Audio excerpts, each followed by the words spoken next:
मेरा नाम डॉक्टर मनन गुजराती है। मैं यहाँ पे अस्थि रोग और जॉइंट रिप्लेसमेंट्स का काम करता हूँ कल्याण फोर्टिस में।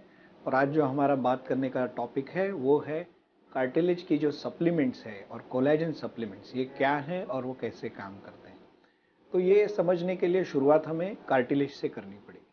हमारी जो हड्डियाँ हैं दे आर वेरी हार्ड, वो बहुत सख्त होती है और इनमें फ्रिक्शन ना हो इसीलिए इनके ऊपर एक कुदरती परत होता है रबर सरी का, जिसे हम कार्टिलेज कहते हैं।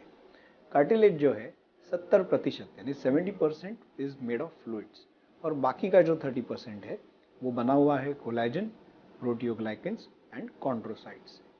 तो इस कार्टिलेज का ये काम है कि जब हमारे घुटने प्रेशर लेते हैं या एक दूसरे पे जब हमारे हड्डियां हिलती हैं तो इनमें फ्रिक्शन नहीं हो और वेट ट्रांसमिशन हो, इसीलिए ये बहुत ज़्यादा कंप्रेसिबल और फ्लेक्सिबल होते हैं। इनका जो फ्लेक्सिबिलिटी है ये इन कॉन्ड्रोसाइट्स और कार्टिलेज के जो घटक है प्रोटीन्स, प्रोटियोग्लाइकेंस, म्यूकोपॉलीसैकेराइड्स, इनसे बना हुआ है। अक्सर ये देखा गया है कि जो कार्टिलेज में उम्र के हिसाब से, यूज के हिसाब से घिसन होती है, उससे आगे जाके अर्थराइटिस होता है। As the aging proceeds, as there are other injuries which may cause trauma to the cartilage, arthritis may occur. Natural healing capacity which is there in the skin and the bones is not present in the cartilage. मान लीजिए हमें हड्डी टूट गई तो जिस किस्म से हड्डी जुड़ के आ सकती है, या हमें जख्म हो गया तो वहां पे ब्लड क्लॉट फॉर्म होकर जैसे नया चमड़ा, न्यू स्किन फॉर्मेशन होता है, उस तरीके का रीजनरेशन कैपेसिटी कार्टिलेज में पाया नहीं जाता। इस वजह से आगे जाके हमें कार्टिलेज की घिसन के वजह से अर्थराइटिस होता है। तो फिर ऐसी कोई दवाएं हैं क्या जिससे हम इस कार्टिलेज का डीजनरेशन रोक पाएं, या अगर ये डीजनरेशन हो रहा है तो इसे भर के निकालें। तो ये जो बात है ये एक संजीवनी बूटी वाली बात है, आप समझ लीजिए। ये अभी तक it has not been possible to conclusively prove on evidence basis that any medicine can reverse the degeneration of cartilage. लेकिन इन जो गोलियों का इफेक्ट देखा गया है, इसे प्लेसिबो इफेक्ट भी कहा गया है। यानी if you are taking the medicine, फिर 50% लोगों में फायदा है, 50% नहीं। तो अक्सर इसे इस तरीके से हम अप्रोच करते हैं कि अगर आपको कार्टिलेज में कुछ चेंजेस है, अर्थराइटिस है, तो हम कार्टिलेज सप्लीमेंट शुरू कर देते हैं। या फिर अगर हमें लगता है कि आपको आगे जाके अर्थराइटिस होने की रिस्क ज़्यादा है तो हम कार्टिलेज सप्लीमेंट शुरू कर देते हैं। इस वजह से मुमकिन है कि आपको अर्थराइटिस ना हो, या फिर अगर वो हो रहा है तो उसका प्रोग्रेशन स्लो हो जाए या स्टॉप हो जाए। तो हम ये क्लिनिकली कैसे देखते हैं?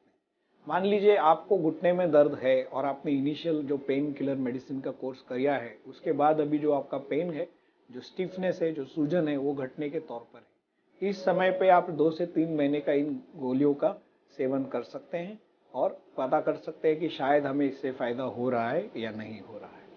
तो शुरुआत कौन सी गोली से करें? ग्लूकोजामिन जो है ये एक रॉ मटेरियल है जिससे कार्टिलेज के घटक तैयार होते हैं।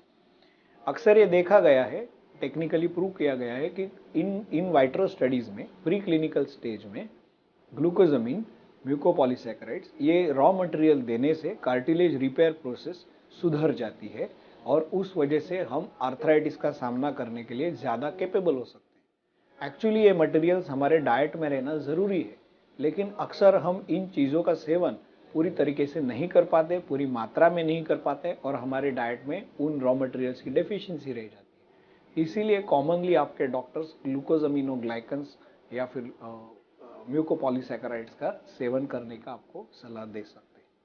इसके अलावा और भी कोई मटेरियल्स है जैसे कॉन्ड्रोइटिन एंड डाइसेरिन। इन गोलियों से भी काफ़ी अर्थराइटिस में फायदा होते हुए देखा गया है। सो ग्लाइकोजामाइनोग्लाइकेंस, म्यूकोपॉलीसैकेराइड्स, कॉन्ड्रोइटिन एंड डाइसेरिन, ये टाइम टेस्टेड मेडिसिन है जिन्हें हम कार्टिलेज सप्लीमेंट्स के तौर पर यूज करते हैं। इसके अलावा देखा गया है कि कार्टिलेज में कोलेजन ये बहुत इंपॉर्टेंट घटक है, बहुत क्रूशियल चीज है जो कार्टिलेज में काम आती है। तो इस वजह से कोलेजन सप्लीमेंट्स लेना बहुत जरूरी है। कोलेजन जो है ये एक प्रोटीन का किस्म है, इसको हमारे डाइट में रहना बहुत ज़रूरी है, लेकिन जिस मात्रा में रहना चाहिए उस मात्रा में ये नहीं रहता है। इस वजह से collagen supplements such as collagen hydrolysates का सेवन किया जा सकता है। लेकिन अक्सर ये देखा गया है कि पेट में जाने के बाद कोलेजन हाइड्रोलाइसिस जो है वो उसके बेसिक प्रोडक्ट्स में कन्वर्ट हो जाता है अमीनो एसिड्स में, जो बॉडी में जाके आगे जाके कोलेजन फॉर्म करेंगे। इसीलिए the jury is out. We are not sure whether collagen hydrolysis supplements are going to evidently और कंक्लूसिवली हेल्प योर नी। उसके आगे जो नया मॉलिक्यूल है उसे कहते हैं अनडिनेचर्ड टाइप 2 कोलेजन, UC2 करके इसका लॉन्च किया गया है। ये जो प्रोडक्ट है अभी सारी मेडिकल कंपनीज में उपलब्ध है। ये कुछ अलग तरीके से काम करता है। हाइपोथेसिस ये है, उनका ये मानना है या थियोरी है कि ये हमारे शरीर में जो ऑटो इम्यून प्रोसेस है उसी में जाके इंटरफियर करता है, उसे रोक लगा देता है, उसे किसी मात्रा में घटा देता है, जिस वजह से ऑटो इम्यून तरीके से हमारा जो आर्थराइटिस है वो कम हो जाए। ये जो है ये प्री क्लिनिकल स्टडीज का डेटा है। अभी तक इसे हम क्लिनिकली एविडेंस बेस्ड मेडिसिन में नहीं शामिल कर पाए हैं, लेकिन UC2 भी अक्सर हमारे आर्थराइटिस की ट्रीटमेंट में शामिल होता है। ये हो गया मेडिकल पार्ट। अभी है कुछ ऐसी चीजें जो शायद मेडिसिन को, उन्हें मेडिसिन नहीं कहा जाता है, पर उसे इंक्रीजिंगली एंटी आर्थराइटिक मेडिसिन में शामिल किया गया है। Globally, Boswellia serrata is the new product which is being used increasingly to counter arthritis. They have found clinical evidence of improvement of symptoms. यानी पेशेंट को लगता है सब्जेक्टिवली कि उन्हें बेहतर फील हो रहा है। बोस्वेलिया सेराटा यानी हमारे आयुर्वेद में इसे सलक की गुगुल कहते हैं। उसी तरीके से अफ्लापिन यानी कत्था को भी देखा गया है कि it can act as anti arthritic medicine. Aflapin यानी कि कत्था, इससे भी पाया गया है कि कुछ एंटी आर्थराइटिक कैपेसिटी इसमें है जो हमारे आर्थराइटिस की प्रोसेस को रोक सकता है। तो अफ्लापिन भी अभी इंक्रीजिंगली यूज किया जा रहा है as a anti arthritic medicine. Curcuminoid यानी हल्दी, टर्मरिक जिसे कहते हैं, उसमें भी कुछ मेडिकल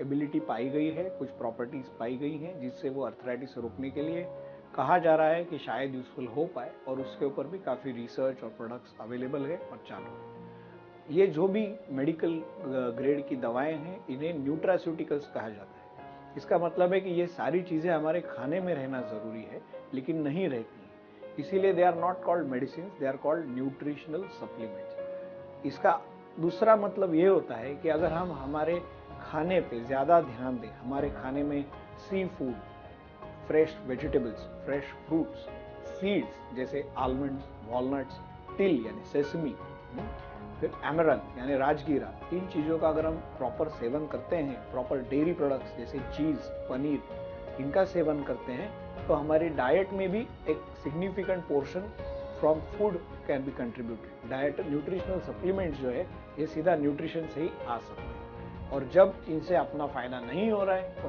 ऑर्थोपेडिक सर्जन को मिलिए, उनको दिखाइए, एक्सरेज करवाइए, एंड उस हिसाब से फिर आपका आर्थराइटिस का वजह ढूंढ सकते हैं कि आपको गाउट है, रूमेटॉइड आर्थराइटिस है, ऑस्टियोआर्थराइटिस है, और उस हिसाब से उसका ट्रीटमेंट कर सकते हैं। This was a short talk about collagen and cartilage supplement.